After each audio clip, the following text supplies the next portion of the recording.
Nós estamos bem contentes para mirar o progresso do projeto.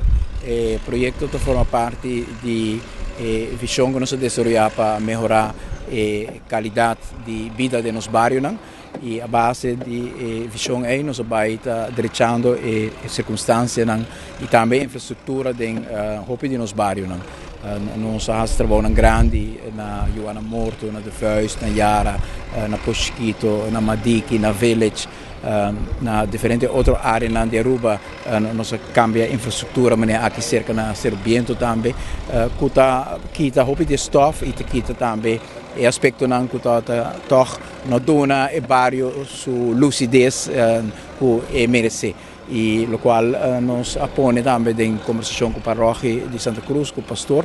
Todo está desejo sempre para a área Ronde Missa e Santana na Santa Cruz conhecer também cambio, uma renovação.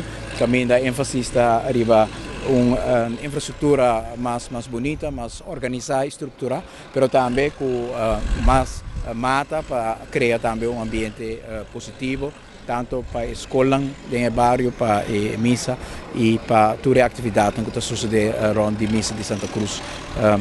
Companhia de Sr. Til gana o contrato e está sendo tremendo trabalho. Nós estamos aqui par de luna passada na groundbreaking, que não está de nada e já agora nós mira que o trabalho falta algo mais por estar com luna para por terminar.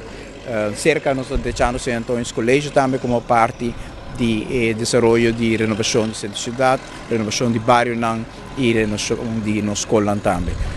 Seguinte projeto de bairro que vai iniciar depois de aqui de Santa Cruz, a renovação de área de rancho, que está pegar cerca também de inteira área de desenvolvimento rond de nosso centro de cidade, mas também rond de nosso UAF, e está acoplar o desenvolvimento de renovação de UAF e o centro de cidade, que é parte do meio que é de rancho.